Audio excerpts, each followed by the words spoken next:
Hello students, basic chemistry या टॉपिकमध्ये आपण याच्यापूर्वी discuss केलेलं आहे की केमिस्ट्री म्हणजे नेमकं काय, केमिस्ट्रीच्या मेन ब्रँचेस कोणत्या. तर केमिस्ट्रीच्या दोन मेन ब्रँचेस आपण डिस्कस केलेले आहेत. एक म्हणजे इनऑर्गॅनिक केमिस्ट्री आणि दुसरी म्हणजे ऑर्गॅनिक केमिस्ट्री. इनऑर्गॅनिक आणि ऑर्गॅनिक केमिस्ट्री मधला मुख्य जो फरक आहे तो हायड्रोकार्बनमुळे आहे. आणि हायड्रोकार्बन म्हणजे काय हे सुद्धा आपण स्टडी केलेलं आहे. तर आजच्या पिरियडमध्ये काय, आजच्या पिरियडमध्ये आपल्याला डिस्कस करायचे आहेत बेसिक केमिस्ट्रीसाठी ज्या टर्म्स आपण वाईडली युजेबल आहेत, अप्लिकेबल आहेत, त्या टर्म्स आपल्याला डिस्कस करायच्या आहेत. फार काही मोठ्या टर्म्स नाही आहेत. याच्या पूर्वीच्या एज्युकेशनमध्ये तुम्ही त्या टर्म्स पाहिलेल्या आहेत. फक्त आपण इथे रिवाइज करतोय. ठीक आहे. तर मी बिजागर सर आणि आपण डिस्कस करतोय आपला topic basic chemistry. Basic chemistry, basic chemistry. ठीक आहे. चला तर मग लवकरात लवकर आपण त्या टर्म्स रिवाइज करूया. पहिली जी टर्म आहे ती आहे ॲटम. ॲटम काय? Atom, what is an atom? Matter ज्या स्मॉलेस्ट पार्टिकल्स पासून बनतो, सबस्टन्स ज्या स्मॉलेस्ट पार्टिकल पासून बनतो, त्याला काय म्हणतो आपण? ॲटम. म्हणजे मॅटर बनण्यासाठी जो सगळ्यात स्मॉलेस्ट युनिट आहे, बेसिक युनिट आहे, तो म्हणजे काय? ॲटम. मग ॲटमची डेफिनेशन काय होईल? ॲटमची डेफिनेशन होईल the smallest particle of matter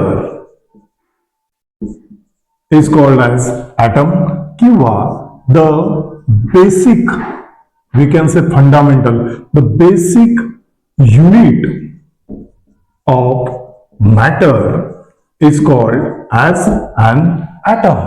atom म्हणजे स्मॉलेस्ट पार्टिकल किंवा बेसिक युनिट. सेकंड डेफिनेशन कडे जाऊया आपण. ती म्हणजे मॉलिक्यूल. मॉलिक्यूल म्हणजे काय? तर आपल्याला माहित आहे दोन ॲटम घेऊ आपण. कोणते दोन ॲटम घेऊ? आपण घेऊ पहिले हायड्रोजन ॲटम. एक ॲटम घेतला मी हायड्रोजन ॲटम. सेकंड ॲटम घेतला मी हायड्रोजन. अरे दोन्ही हायड्रोजनच घेतले मी. दोन हायड्रोजन ॲटम जेव्हा कंबाईन होतील, कसे कंबाईन होतील? केमिकली कंबाईन होतील. केमिकली कंबाईन झाल्यानंतर हा एक हायड्रोजन ॲटम दुसऱ्या हायड्रोजन ॲटम बरोबर केमिकली कंबाईन होतो, म्हणजे केमिकल बॉन्ड फॉर्म करतो, तेव्हा बनतो हायड्रोजन मॉलिक्यूल. मग मॉलिक्यूल म्हणजे नेमकं काय? की दोन किंवा दोन पेक्षा जास्त ॲटम्स जर केमिकली कंबाईन होत असतील, बॉन्डिंग फॉर्म करत असतील, तर जो सबस्टन्स तयार होतो त्याला काय म्हणतो आपण? मॉलिक्यूल.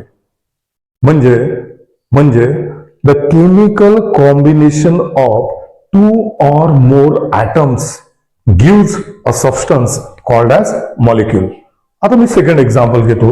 हे झालं पहिलं एक्झाम्पल. सेकंड एक्झाम्पल इथे काय? इथे मी घेतोय सोडियम ॲटम आणि दुसरा ॲटम घेतोय मी क्लोरीन ॲटम. पहा, इथे मी दोन्ही सेम ॲटम घेतलंय, इथे दोन डिफरंट ॲटम घेतले आणि दोन डिफरंट ॲटमचं केमिकल कॉम्बिनेशन केलं, हा Na, आणि याच्या बरोबर Cl, या दोघांमध्ये बॉन्डिंग फॉर्म केली आणि आता बनला नवीन molecule NaCl molecule. NaCl molecule. ठीक. म्हणजे तुम्ही सेम ॲटम घेऊ शकता, त्याच्यापासूनही मॉलिक्यूल तयार होतो. तुम्ही डिफरंट ॲटम घेऊ शकता, त्याच्यापासूनही मॉलिक्यूल तयार होतो. म्हणजे मॉलिक्यूलची डेफिनेशन काय देता येईल? काय? टू ऑर मोर, दोन किंवा दोन पेक्षा जास्त, two or more atoms, two or more atoms chemically combine. Chemically combine म्हणजे त्यांनी बॉन्ड फॉर्म केलेला आहे. Two or more atoms chemically combine to form a substance. तुम्ही मॅटर म्हणू शकता. To form a substance is called as molecule. Two or more atoms chemically combine to form a substance called as molecule. पण ते दोन item सारखेही राहू शकतात आणि ते दोन किंवा दोनपेक्षा जास्त ऍटम वेगवेगळेही राहू शकतात. आणि याच्यावरून दोन डेफिनेशन्स अजून येतात. तर त्या दोन डेफिनेशन्स आपण पाहूया. पहिले यांना तुम्ही एक वेळा रिवाइज करा आणि मग मी मिटवतो दोन डेफिनेशन पुन्हा घेऊ. तर झाली रिव्हिजन, माझं मिटवूनही झालं. तर तिसरी टर्म आपण डिस्कस करूया, ती म्हणजे एलिमेंट.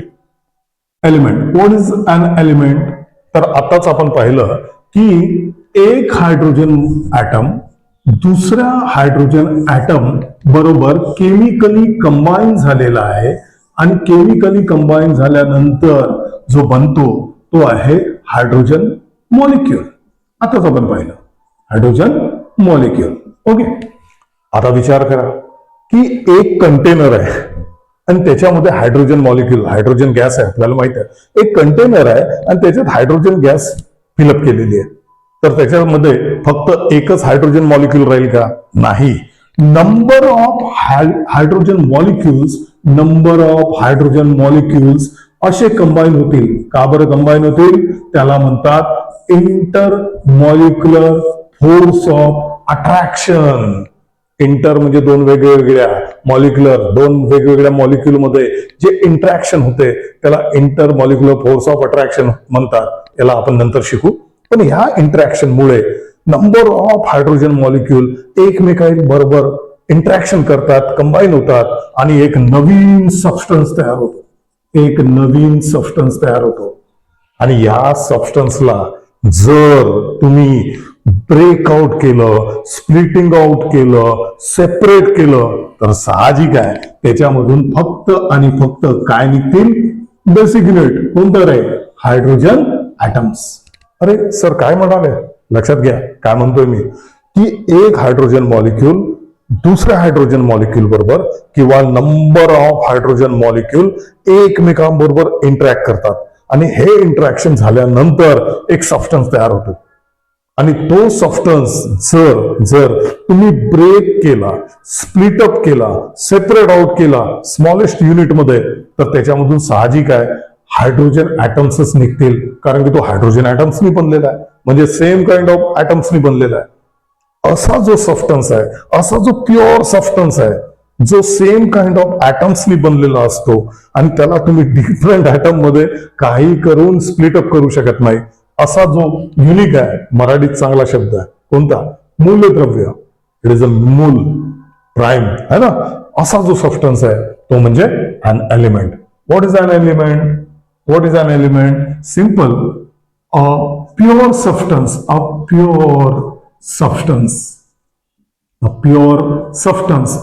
which is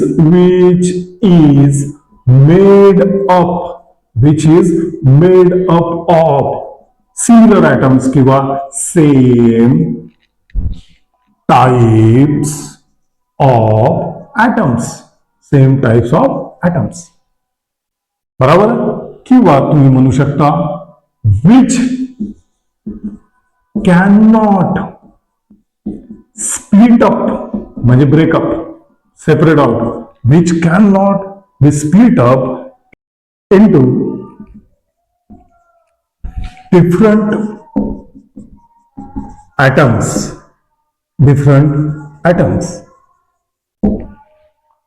दोघांचे अर्थ सारखेच आहेत.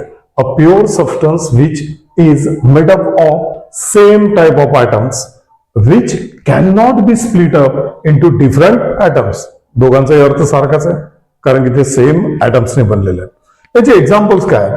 एक्झाम्पल्स मध्ये पाहाल तुम्ही तर हायड्रोजन, ऑक्सिजन, नायट्रोजन किंवा तुम्ही घेऊ शकता सोडियम.